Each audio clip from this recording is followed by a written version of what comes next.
कुसुमसङ्काशं काश्यपेयं महाद्युतिं तमोरि सर्वपापघ्नं प्रणतोऽस्मि दिवाकरम्। ॐ ह्रां ह्रीं ह्रौं सः सूर्याय नमः।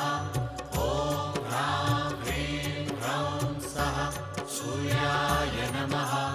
जपाकुसुमसङ्काशं काश्यपेयं महाद्युतिं तमोरि सर्वपापघ्नं प्रणतोऽस्मि दिवाकरम्।